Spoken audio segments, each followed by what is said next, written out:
আমার প্রিয় ছাত্রছাত্রীরা, আশা করি তোমরা ভালো আছো। প্রাকৃতিক দুর্যোগের মধ্যে দিয়ে আমরা চলছি এবং তার মধ্যেও আমাদের কোভিড-19-এরও সংকট। তো এর মধ্য দিয়েও আমাদের পড়াশোনা করতে হবে। আমি আজকের তোমাদের সঙ্গে আলোচনা করতে চলেছি দশম শ্রেণীর ইতিহাসের দ্বিতীয় অধ্যায়ের সংস্কার বৈশিষ্ট্য পর্যালোচনার ওই অধ্যায়টা। সেখানে ভারতবর্ষের ইতিহাস পর্যালোচনা করতে গেলে সংবাদপত্র এবং কিছু সাময়িক পত্র আর কিছু সাহিত্য নিয়ে প্রথম পার্টে আলোচনা করা হয়েছে। মোট 3টে পত্রিকা আর 2টো সাহিত্য নিয়ে আমি আলোচনা করব। 3টে পত্রিকার মধ্যে বামাবোধিনী পত্রিকা, হিন্দু পেট্রিয়ট পত্রিকা এবং গ্রাম বার্তা প্রকাশিকা, আর 2টো গ্রন্থ বা সাহিত্য হচ্ছে হুতুম প্যাঁচার নকশা এবং নীল দর্পণ। দেখো, 19 শতকের সমাজের প্রতিফলনে সাময়িক পত্র, সংবাদপত্র এবং সাহিত্যের ভূমিকা কিন্তু অপরিসীম। এই সময়ে ইস্ট ইন্ডিয়া কোম্পানির রাজত্বকাল চলছিল, আর ইস্ট ইন্ডিয়া কোম্পানির রাজত্বকালের সময়ে ভারতবর্ষের বিভিন্ন অঞ্চলে তাদের রাজত্বকালের কুফল কিংবা কিছু কিছু ক্ষেত্রেই তাদের দুর্ব্যবহার নিয়ে বিভিন্ন পত্রপত্রিকায় প্রকাশ হতো। সেই পত্রপত্রিকারকে যদি আমরা অনুসরণ করি তাহলে বা একটু দেখি, তাহলে কিন্তু আমরা ইস্ট ইন্ডিয়া কোম্পানির অত্যাচার, তাদের শোষণ পীড়ন নীতি সম্বন্ধে আমরা জানতে পারব। এই সময়ে যে সমস্ত বিখ্যাত সংবাদ প্রকাশকরা ছিলেন বা সম্পাদকরা ছিলেন, তাদের মধ্যে উল্লেখযোগ্য গঙ্গাকিশোর ভট্টাচার্য। তার যে সংবাদপত্র তার নাম হচ্ছে বেঙ্গল গেজেট নয়, মনে রাখবে, বেঙ্গল গেজেটি বা বাঙ্গালা গেজেটি, গঙ্গাকিশোর ভট্টাচার্যের সম্পাদিত একটা পত্রিকা। এছাড়াও আছে মার্সম্যানের দিগদর্শন এবং সমাচার দর্পণ, বঙ্কিমচন্দ্র চট্টোপাধ্যায়ের বঙ্গদর্শন। এই সমস্ত দেশীয় এবং বিদেশি কিছু সাংবাদিক বা সম্পাদকের সম্পাদনায় যে সমস্ত পত্রিকাগুলো, সেগুলো কিন্তু ভারতীয় ইতিহাসের বিভিন্ন তথ্য আমরা জানতে পারি এবং বিভিন্ন তথ্যের মাধ্যমে আমরা ভারতীয় ইতিহাস সম্বন্ধে পূর্ণাঙ্গ একটা রূপ পাই। তো এই সমস্ত পত্রপত্রিকার মাধ্যমে সেই সময়কার ভারতীয় সমাজ ব্যবস্থা, ভারতীয় রাজনৈতিক অবস্থা, ভারতীয়দের ব্রিটিশ সরকারের সঙ্গে সম্পর্ক এবং সেই সময় ভারতীয়রা কতটা গুরুত্বপূর্ণ ছিল ইংরেজ ইস্ট ইন্ডিয়া কোম্পানির কাছে বা কতটা গুরুত্বহীন ছিল, সেটা সম্বন্ধে আমরা ওয়াকিবহাল হতে পারি। এই সময়ে যে সমস্ত গ্রন্থগুলো প্রকাশিত হতো, সেই সমস্ত গ্রন্থগুলো ম্যাক্সিমামই হচ্ছে বটতলা প্রকাশনা থেকে প্রকাশিত হয়েছিল। এই বটতলা প্রকাশনা থেকে প্রকাশিত হওয়া যে সমস্ত অল্প মূল্যের, সহজ এবং স্বল্প দামে পৃষ্ঠার সাহায্যে যে সমস্ত বইগুলো প্রকাশ হয়েছিল, সেই বইগুলোর মধ্যে উল্লেখযোগ্য ছিল ভবানীচরণ বন্দ্যোপাধ্যায়ের কলকাতা কমলালয়, জয়নারায়ণ ঘোষালের করুণা নিধান বিলাস, ভারতচন্দ্রের লেখা বিদ্যাসুন্দরের কাহিনী অবলম্বনে অন্নদামঙ্গল, চণ্ডীমঙ্গল, হরপার্বতী মঙ্গল, নববাবু বিলাস, প্যারীচাঁদ মিত্রের আলালের ঘরের দুলাল, যোগেন্দ্রনাথ গুপ্তের কীর্তিবিলাস। এই সমস্ত গ্রন্থগুলো থেকে আমরা তৎকালীন সমাজ ব্যবস্থা সম্বন্ধে আমরা জানতে পারি। তো যাই হোক, তাহলে শুরু করা যাক। যে 3টে সংবাদপত্র নিয়ে আলোচনা করব বলেছিলাম, তো 3টের মধ্যে উল্লেখযোগ্য প্রথম হচ্ছে বামাবোধিনী পত্রিকা। বামাবোধিনী পত্রিকা কিন্তু একটা মাসিক পত্রিকা। এই পত্রিকা সাধারণত হচ্ছে 1863 খ্রিস্টাব্দে আগস্টে বাংলায় 1270 বঙ্গাব্দে ভাদ্র মাসে প্রথম প্রকাশিত হয়। এই পত্রিকা প্রায় 60 বছর ধরে চলেছিল। বামাবোধিনী, বামা কথার অর্থ হচ্ছে নারী আর বোধিনী কথার অর্থ হচ্ছে বোধন করা, অর্থাৎ নারীকে বন্দনা করে যে পত্রিকা প্রকাশ হতো বা নারীর বিভিন্ন দিক আলোচনা করে যে পত্রিকা প্রকাশ হতো সেই পত্রিকাকে আমরা সাধারণত বামাবোধিনী পত্রিকা বলি। এই বামাবোধিনী পত্রিকার সম্পাদক ছিলেন বিখ্যাত ব্রাহ্ম নেতা উমেশ চন্দ্র দত্ত, এবং তিনি তার হাতেই এই পত্রিকার সম্পাদনা করেছিলেন, নারীকে বন্দনা করে নারীর বিভিন্ন অবস্থান আলোচনা করে। তাকে সাহায্য করেছিল দুজন বিখ্যাত ব্যক্তি, একজন হচ্ছে ক্ষেত্রমোহন দত্ত আর বসন্ত কুমার দত্ত। এই উমেশচন্দ্র দত্ত প্রায় 44 বছর এই পত্রিকা সম্পাদনা করেন, এবং এরপরেই সম্পাদনার দায়িত্বে পেয়েছিলেন সুকুমার দত্ত, তারাকুমার কবিরত্ন, সূর্যকুমার চট্টোপাধ্যায়, ক্ষেত্রগোপাল মুখোপাধ্যায়, এবং শেষ সম্পাদক ছিলেন আনন্দ কুমার দত্ত। এই পত্রিকায় সাধারণত সেই সময়কার সমাজ, নীতিশাস্ত্র, বিজ্ঞান, ইতিহাস, ঘরোয়া ওষুধপত্র, শিশু পরিচর্যা, নারী শিক্ষা, এই বিভিন্ন বিষয় সম্বন্ধে আলোচনা করা হতো। নারীর পারিবারিক অবস্থান, নারীর গৃহে কি কি কাজ করতে হয় এবং নারী ছাড়া গৃহ অচল, এই সমস্ত সম্বন্ধেও এই পত্রিকায় আলোচনা হতো। অর্থাৎ নারীকে যথেষ্ট সম্মান দেওয়া, গৃহের লক্ষ্মী হিসাবে তাকে বরণ করা, এবং নারীর সমস্ত কাজের ধরন মাতৃস্বরূপা, অগ্নিস্বরূপা এবং একজন গৃহ কন্যা স্বরূপা, বিভিন্ন বিষয় নিয়ে কিন্তু এই বামাবোধিনী পত্রিকায় পূর্ণাঙ্গভাবে আলোচনা করা হয়েছিল। এই পত্রিকা প্রকাশ হয়েছিল, প্রকাশ হতো সন্তোষ কুমার দত্ত এই পত্রিকা সাধারণত পরিচালনা করেছিলেন, যদিও এর সম্পাদক ছিলেন উমেশচন্দ্র দত্ত। 16 নম্বর রঘুনাথ স্ট্রিট, শিমুলিয়া, কলকাতা থেকে এই পত্রিকা প্রকাশ হয়েছিল, এবং এই পত্রিকার সমস্ত খরচ এবং সমস্ত কিছুই কিন্তু উমেশচন্দ্র দত্তই অ্যাকচুয়ালি খরচ করতেন। কিন্তু এই পত্রিকার দাম অনেক অল্প মূল্যে থাকার জন্য পরবর্তী ক্ষেত্রে কিন্তু বেশি দিন এই পত্রিকা চলেনি, কারণ সেই সময়কার শুধুমাত্র বিক্রির ওপর পত্রিকা চলতো, বিজ্ঞাপনের ওপর নয়। আরেকটা পত্রিকার নাম বলবো হিন্দু পেট্রিয়ট পত্রিকা। হিন্দু পেট্রিয়ট পত্রিকা পরাধীন ভারতবর্ষের একটি জাতীয়তাবাদী পত্রিকা হিসাবে স্বীকৃতি পেয়েছে। এই পত্রিকা প্রথম প্রকাশ হয়েছিল 1853 খ্রিস্টাব্দে 6 জানুয়ারি। এই পত্রিকার প্রথম প্রোপাইটার ছিলেন মধুসূদন রায়, এবং প্রতিষ্ঠাতা ও প্রথম ম্যানেজিং এডিটর ছিলেন গিরিশচন্দ্র ঘোষ। 1855 খ্রিস্টাব্দে পরে এই পত্রিকা হরিশ্চন্দ্র মুখার্জির বড় দাদা ভবানীপুরের হারানচন্দ্র মুখার্জি এই পত্রিকার মালিকানা সত্ত্ব কিনে নেন, এবং ঠিক তারপর থেকেই 1855 খ্রিস্টাব্দ থেকেই এই পত্রিকার সম্পাদনার কাজ করেন হরিশ্চন্দ্র মুখার্জি।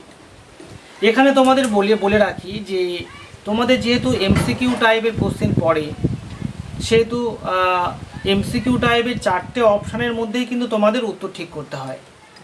যদি এরকম কোশ্চেন থাকে, অনেক জায়গায় তোমরা এরকম কোশ্চেন পেয়েছো বা বিভিন্ন কম্পিটিটিভ পরীক্ষায়ও এরকম কোশ্চেন আসে, যেটা হচ্ছে হিন্দু পেট্রিয়ট পত্রিকার সম্পাদককে, সেখানে মধুসূদন রায় কিংবা গিরিশচন্দ্র ঘোষের নাম সাধারণত থাকে না। যদি না থাকে তাহলে কিন্তু শুধু যদি বলে যে হিন্দু পেট্রিয়ট পত্রিকার সম্পাদককে এবং সেখানে হরিশ্চন্দ্র মুখার্জির নাম আছে, তাহলে ওটাই হবে। উল্লেখ যদি করে দেয় যে হিন্দু পেট্রিয়ট পত্রিকার প্রথম সম্পাদককে, তখন কিন্তু প্রথম সম্পাদক হবে গিরিশচন্দ্র ঘোষ, প্রথম সম্পাদক এবং ম্যানেজিং এডিটরের নাম তোমরা নাও পেতে পারো, কিন্তু প্রথম সম্পাদক যদি থাকে তাহলে কিন্তু ওই গিরিশচন্দ্র ঘোষের নাম হবে। আর শুধু যদি বলে যে সম্পাদক কে ছিলেন, তাহলে হরিশ্চন্দ্র মুখার্জি অবশ্যই তোমরা টিক দেবে। তো এই হিন্দু পেট্রিয়ট পত্রিকা 1855 খ্রিস্টাব্দ থেকে হরিশ্চন্দ্র মুখার্জির সম্পাদনায় মাসিক পত্রিকা হিসাবে বের হতো। পরবর্তী ক্ষেত্রে এটা সাপ্তাহিক পত্রিকা হয় কিছুদিন পর থেকে। প্রথমে 1853 খ্রিস্টাব্দ থেকে মাসিক, তারপর 1855 খ্রিস্টাব্দ থেকে সাপ্তাহিক পত্রিকায় রূপান্তরিত হয় হরিশ্চন্দ্র মুখার্জির হাত ধরে। তো এই হরিশ্চন্দ্র মুখার্জির হাত ধরে যখন এটা সাপ্তাহিক পত্রিকায় রূপান্তরিত হলো, এবং এই পত্রিকা প্রথম একটা রাজনৈতিক পত্রিকা হিসাবে স্বীকৃতি দিতে পারো তোমরা, কারণ এই পত্রিকায় তৎকালীন সময়ে ইংরেজদের কুশাসন সম্বন্ধে বেশি উপস্থাপন করা হতো। বিভিন্ন জায়গায় ইংরেজদের অত্যাচার, তাদের শাসনের নামে রাহাজানি এবং সেই সময়কার বিভিন্ন ইংরেজ কর্মচারীদের অত্যাচারমূলক বিভিন্ন কাহিনী সম্বন্ধে এই পত্রিকায় আলোচনা করা হতো। তো এই পত্রিকায় সেই সময়কার একটা বিখ্যাত ঘটনা, আমাদের কাছে বিখ্যাত, ইংরেজদের কাছে সেটা কুখ্যাত হতে পারে, সেটা হচ্ছে নীল বিদ্রোহ। নীলকর সাহেবদের ক্রমাগত অত্যাচারে নদিয়া, উত্তর চব্বিশ পরগনা, মুর্শিদাবাদ, দুই দিনাজপুরের কৃষকরা ইংরেজদের বিরুদ্ধে বা ইংরেজ কর্মচারীদের বিরুদ্ধে, নীলকর সাহেবদের বিরুদ্ধে যে বিদ্রোহ করে, সেই বিদ্রোহের ক্রমাগত প্রতিফলন এই পত্রিকায় প্রকাশ হতো। 1859 খ্রিস্টাব্দে নীল বিদ্রোহ শুরু হয়েছিল এবং এই পত্রিকা হরিশ্চন্দ্র মুখার্জি সম্পাদনা শুরু করে 1855 খ্রিস্টাব্দে, একদম সমসাময়িক আন্দোলন। তাই ক্রমাগত এই পত্রিকায় নীল বিদ্রোহের ধারাবাহিক আলোচনা এই পত্রিকায় হতো। এই পত্রিকায় এত জনপ্রিয়তা লাভ করেছিল যে সেই সময়ে যেহেতু সেটা সাপ্তাহিক পত্রিকা ছিল এবং প্রতি রবিবার এই পত্রিকা জমিদার বাড়িতে পাঠ করা হতো। কারণ তোমরা জানো যে সাধারণত হচ্ছে গ্রাম বাংলায় সেই সময়ে 97% মানুষ অশিক্ষিত, তারা সাধারণ পড়তে বা লিখতে পারতো না। 2 বা 3% মানুষ শিক্ষিত, আমি অনেকটা বেশি হয়তো বলে ফেললাম, 2 বা 3, আরও কম হবে। তো এই সময় জমিদার বাড়িতে একজন পাঠক থাকতেন, জমিদার তাকে ভাড়া করে আনতেন বা তাদের মাইনে দিয়ে রাখতেন, এবং প্রতি রবিবার যখন এই হিন্দু পেট্রিয়ট পত্রিকা যেত জমিদার বাড়িতে, গ্রামের সমস্ত মানুষরা সেখানে জড়ো হতো এবং হিন্দু পেট্রিয়ট পত্রিকা পাঠ করা হতো, সকলে শুনতেন। তৎকালীন সময়ে এই পত্রিকার মাধ্যমে ইংরেজ নীলকর সাহেবদের অত্যাচারের কথা পুঙ্খানুপুঙ্খ বর্ণনা করা হতো এবং এর মাধ্যমে কিন্তু ওই গ্রাম বাংলার মানুষরা ইংরেজদের আসল চরিত্র, ইংরেজ কর্মচারীদের আসল চরিত্র তাদের কাছে ক্রমাগত প্রকাশ হয়েছিল।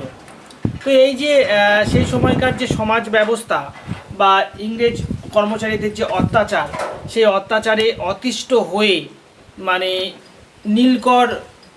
নীল চাষিরা যে আন্দোলন করেছিলেন তার পূর্ণাঙ্গ সমর্থন কিন্তু গ্রাম বাংলার মানুষরা করেছিল, মূলত হিন্দু পেট্রিয়ট পত্রিকার ক্রমাগত ধারাবাহিক এই আলোচনার মাধ্যমে। এছাড়াও দেখো, হিন্দু পেট্রিয়ট পত্রিকার সম্পাদক হরিশ্চন্দ্র মুখোপাধ্যায় ক্রমাগত এই আন্দোলনকারীদের সাপোর্ট করতেন এবং তাদেরকে পরামর্শ দিতেন কীভাবে আন্দোলন করতে হবে, কাদের সাহায্য নিতে হবে, সব প্রভৃতি। তো এই পত্রিকা একটা মূল লক্ষ্য ছিল এই পত্রিকার মানুষকে সচেতন করা, এবং হরিশ্চন্দ্র সর্বদাই জনগণের পরামর্শ দিয়ে সেই সচেতন করতেন। এবং এই পত্রিকার বিভিন্ন লেখালেখি ব্রিটিশ পার্লামেন্টেও আলোচনা হতো এবং ব্রিটিশ পার্লামেন্টের এই লেখার বিভিন্ন অংশ ইংরাজিতে অনুবাদ করে পাঠ করা হতো, কারণ এই পত্রিকাটা সেই সময়ে ইংরাজি এবং বাংলায় উভয় ভাষায় প্রকাশিত হয়েছিল।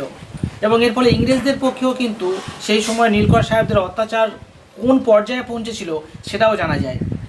তো এই পত্রিকার মাধ্যমে পরবর্তী ক্ষেত্রে নীলকর সাহেবদের অত্যাচারের কথা ইংরেজরা জানার পরে তারা কিছুটা পদক্ষেপ নিয়েছিল, এবং যাতে পরবর্তী ক্ষেত্রে এইরকম সাধারণ চাষিদের বিরুদ্ধে অত্যাচার না হয় তার ব্যবস্থাও হয়েছিল। তাহলে হিন্দু পেট্রিয়ট পত্রিকা একটা দায়িত্ব নিয়েছিল বা তারা দায়িত্ব পালন করেছিল এবং সেটা কিন্তু সফল হয়েছিল, এবং এই সফল হওয়ার ফলে কিন্তু নীল চাষিরা ইংরেজদের অত্যাচারের হাত থেকে অনেকটাই রক্ষা পেয়েছিল এবং তাদের দাবিটা অনেকটা মেনে নিয়েছিল ইংরেজ ইস্ট ইন্ডিয়া কোম্পানি।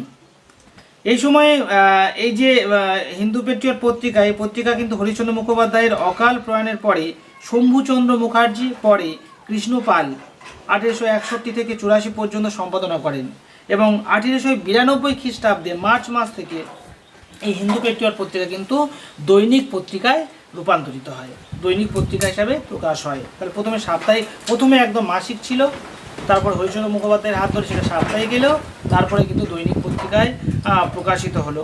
এবং পরবর্তী ক্ষেত্রে কিন্তু এই পত্রিকা খুব বেশি দিন চলেনি, কারণ সেই একই রকম অবস্থা যে এই পত্রিকার দাম কিন্তু অনেক বেশি ছিল, ফলে উচ্চবিত্তরা শুধুমাত্র কেনাকাটা করতেন, আর নিম্নবিত্তীয়রা বা নিম্ন মধ্যবিত্তরা কিন্তু এই পত্রিকা কেনার তাদের সামর্থ্য ছিল না, তাই এই পত্রিকা কিন্তু বেশি দিন চলেনি। পরে আর একটা পত্রিকার কথা আমি আলোচনা করবো, সেটা হচ্ছে গ্রাম বার্তা প্রকাশিকা। গ্রাম বার্তা প্রকাশিকা একটা মাসিক পত্রিকা। এই পত্রিকার সম্পাদক ছিলেন কাঙাল হরিনাথ বা হরিনাথ মজুমদার। 1863 খ্রিস্টাব্দ থেকে এই পত্রিকা প্রকাশিত হতো। দেখো, গ্রাম বার্তা প্রকাশিকা এই নামের মধ্য দিয়ে কিন্তু বোঝা যায় যে মূলত গ্রাম বাংলার বিভিন্ন খবরাখবর এই পত্রিকায় প্রকাশ করত।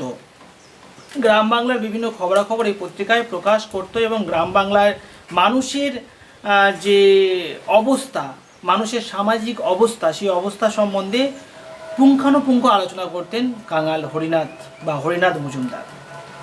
এখানে তোমাদের প্রশ্ন থাকতে পারে যে হরিনাথ মজুমদারের কাঙাল হরিনাথ বলা হয় কেন?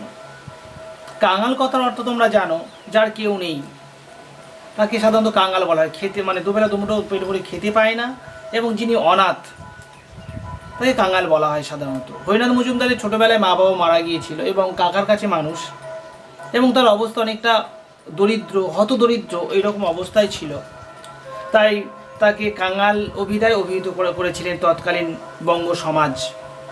তাই কাঙাল হরিনাথ তার লক্ষ্য ছিল গ্রাম বাংলারই সাধারণ মানুষ, মানে কাঙাল সম্প্রদায়ের মানুষের কথা আলোচনা করতে, এবং সেটাই করেছিলেন। এবং তিনি দর্তথ্যক ভাষায় প্রকাশ করতেন তার বিভিন্ন বিষয়বস্তু। সেখানে তিনি প্রকাশ করেছিলেন তৎকালীন সময়ে ইংরেজদের অত্যাচার। এই সময় এমনও হয়েছে যে তার বিভিন্ন সত্য কথা পত্রিকায় প্রকাশ পাওয়ার জন্য অনেক ইংরেজ অফিসার তারা কুকর্ম থেকে সরে এসেছিলেন, কারণ তাদের কুকর্মগুলো ক্রমাগত পত্রিকায় প্রকাশ হতো। সেই সময় ঢাকার একজন কালেক্টর এতই অত্যাচার করতেন যে খাজনা আদায়ের নাম করে ঢাকার বিভিন্ন গ্রামে গ্রামে গিয়ে বিভিন্ন পোষ্য নিয়ে চলে আসতেন। মানে কেউ গরু পুষেছে, নিয়ে চলে আসতেন সে ট্যাক্স বা খাজনা না দিতে পারলে। এরকম একটা ঘটনা যে তিনি ঢাকার একটা গ্রামে গিয়েছেন, সেখানে একজন বিধবা থাকতেন, তিনি তার নির্ধারিত খাজনা ইংরেজদের দেননি এবং সেই জন্য তার দুগ্ধবতী গাভী নিয়ে চলে এসেছিলেন ওই ইংরেজ কালেক্টর। যে দুগ্ধবতী গাভীর মাধ্যমেই কিন্তু ওই বিধবা মহিলা তার দিন যাপন করতেন, সংসার চালাতেন, সেই সম্বলটুকু নিয়ে চলে এসেছিলেন এবং সেটা ক্রমাগত গ্রাম বার্তা প্রকাশিকায় প্রকাশ হয়েছিল। ফলে ওই ইংরেজ কালেক্টর ওই গাভীটাকে ফেরত দিতে বাধ্য হয়েছিলেন এবং তিনি বলেছিলেন যে এই কাঙাল হরিনাথের জন্যই কিন্তু আমার অনেক কুকর্ম থেকে সরে আসতে বাধ্য হয়েছি। তাহলে এটা থেকে তোমরা বুঝতে পারছো যে সেই সময়ে গ্রাম বাংলার ইংরেজ ইস্ট ইন্ডিয়া কোম্পানির কর্মচারীদের অত্যাচার এবং তাদের শাসনের নামে শোষণ ও তাদের যে অত্যাচার, সেই অত্যাচারের বিরুদ্ধে কিন্তু তিনি তীব্র হাতে প্রতিবাদ করেছিলেন। তবে এই পত্রিকায় আরও কিছু শুধুমাত্র খবরাখবর তো প্রকাশ হতো না, কিছু কিছু লেখকরা তারা নিজেদের লেখনী প্রকাশ করতেন, যেমন রবীন্দ্রনাথ ঠাকুর, মীর মুশাররফ হোসেন, জলধর সেন তাদের প্রবন্ধ এই পত্রিকায় প্রকাশ করতেন। তো এই পত্রিকা কিন্তু প্রায় 18 বছর ধরে কাঙাল হরিনাথ সম্পাদনা করেছিলেন। এই পত্রিকার দাম কিন্তু সবচেয়ে কম ছিল, সেই সময়কার যত পত্রিকা ছিল সবচেয়ে কম ছিল ওই গ্রাম বার্তা প্রকাশিকা, দাম হচ্ছে 1 পয়সা। কিন্তু সেই একই রকমভাবে যে শুধুমাত্র বিক্রির ওপর ভিত্তি করে এই পত্রিকা চলতো, তাই শেষের দিকে কিন্তু এই পত্রিকা টাকার অভাবে বন্ধ হয়ে যায়। এবং সেই সময়ে কিছুদিন লালন ফকির কিছু টাকা সাহায্য করেছিলেন এই পত্রিকা চালানোর জন্য, কিন্তু সেটাও বেশি দিন চলেনি। এই পত্রিকা শেষ পর্যন্ত বন্ধ হয়ে যায় এবং বন্ধ হয়ে গেলেও এই পত্রিকা যে পরাধীন ভারতবর্ষের একটা অন্যতম পত্রিকা ছিল, গ্রাম বাংলার সাধারণ মানুষের মুখপত্র ছিল, এটাই কিন্তু আমরা এই বিভিন্ন তথ্য থেকে আমরা জানতে পারি। এবার চলে আসবো দুটো গ্রন্থ বা দুটো প্রবন্ধ সম্বন্ধে। একটা হচ্ছে কালীপ্রসন্ন সিংহের হুতুম প্যাঁচার নকশা, আর একটা হচ্ছে দীনবন্ধু মিত্রের নীল দর্পণ। কালীপ্রসন্ন সিংহ নামটার সঙ্গে আমাদের ইতিহাসের বিভিন্ন তথ্য জড়িয়ে আছে। কালীপ্রসন্ন সিংহ ছিলেন একজন জমিদার পুত্র। মাত্র 14 বছর বয়সে তার পিতাকে হারান তিনি। পিতাকে হারানোর পরে নন্দলাল বসুর কাছে তিনি মানুষ হন, নন্দলাল বসু তার অভিভাবক ছিলেন, পিতার বন্ধু। তো সেই সময়ে কিছু ঘটনা আছে, তার জন্য কালীপ্রসন্ন সিংহকে টিকি কাটা জমিদার বলা হতো।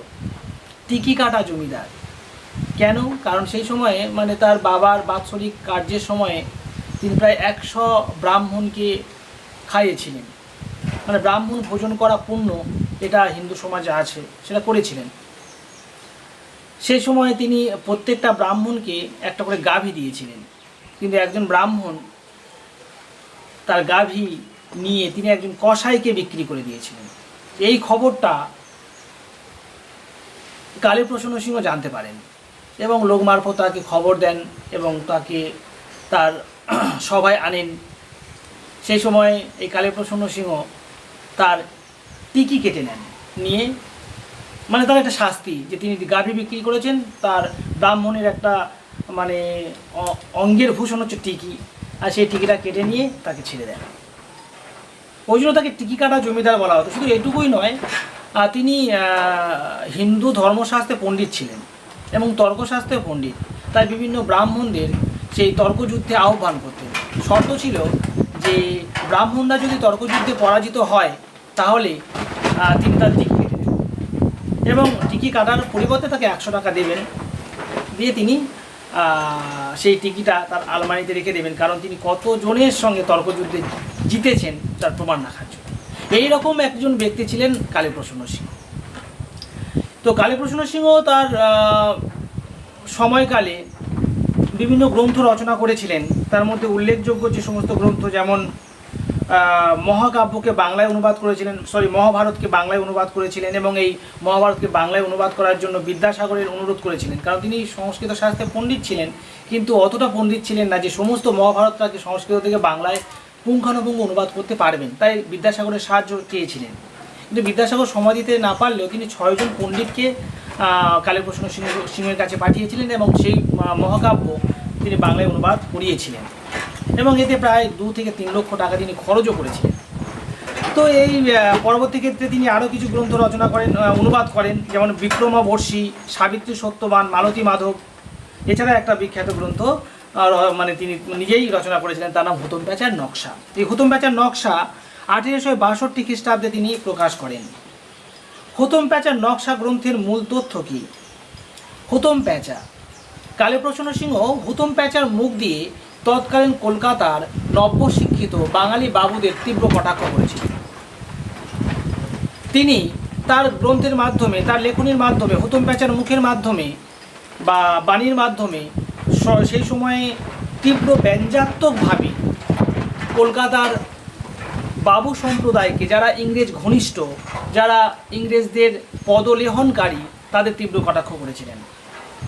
তার কথায় এরকম কয়েকটা তথ্য আমরা পাই যে তিনি বাবুদের এইরকমভাবেই বর্ণনা করছেন, যারা সাদা ধুতি পাঞ্জাবি পরেন, মাথার চুলগুলো জবজবে তেল দিয়ে পিছনে ঘোরানো, গায়ে আতর মাখেন, যারা রাত্রি যাপন করে বাইরে, দিন যাপন করে ঘরে, তাদেরকেই বাবু বলা হয়।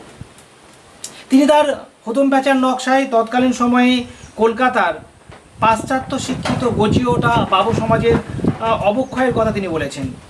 কলকাতার 3টে শ্রেণীর কথা বলেছেন: ইংরেজি শিক্ষিত সাহেবী কায়দায় অন্ধ অনুকরণকারী, নব্যপন্থী, ইংরেজি শিক্ষিত যুক্তিবাদী, ইংরেজি না জানা গোড়া হিন্দুদেরকে বলেছেন।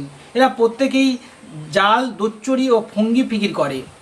সেই সময়েও কিন্তু জাল দুচ্চুরির ব্যবসা ছিল এবং কলকাতার নব্যশিক্ষিত বাঙালি বাবুরা সেই জাল দুচ্চুরি কারবারের সঙ্গে যুক্ত ছিল। এছাড়াও দেখো, এই সময়ে কলকাতার চালচিত্রে চড়ক, বারোয়ারি, পার্বণ, রথের মেলা, দুর্গোৎসব, রামলীলা, ছিলে ধরা, নীলকণ্ঠ পাখি ওড়ানো, সাত পেয়ে গরু, খ্রিস্টান হুজুগ, কলকাতার পথঘাট, ঘরবাড়ি ইত্যাদি বিভিন্ন বিষয় তার এই হুতম প্যাঁচার নকশা গ্রন্থে তীব্র কটাক্ষে সুরে তিনি বর্ণনা করেছিলেন।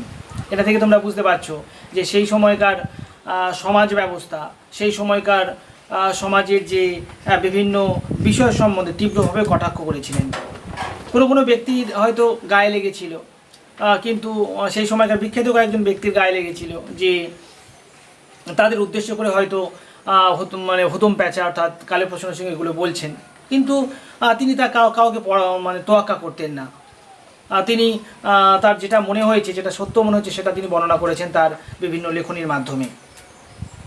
এই যে হুতম প্যাঁচার নকশা, অনেক ঐতিহাসিকরা বলছেন যে হুতম প্যাঁচার নকশা এই সময় হুতম প্যাঁচার নকশাটা অনেকটা ওই বঙ্কিমচন্দ্র চট্টোপাধ্যায়ের গ্রন্থকে চার্লস ডিকেন্সের ব্রজের ক্রেস গ্রন্থের সঙ্গে তুলনা করেছেন। বঙ্কিমচন্দ্র চট্টোপাধ্যায় অনেক ইংরাজি গ্রন্থ বাংলায় অনুবাদ করেছিলেন। সেই গ্রন্থের সঙ্গে তুলনা করে ওই ব্রজের ক্রেজ যে গ্রন্থটা বঙ্কিমচন্দ্র অনুবাদ করেছিলেন তার সঙ্গে অনেকটা ওই হতম প্যাঁচার নকশার মিল আছে।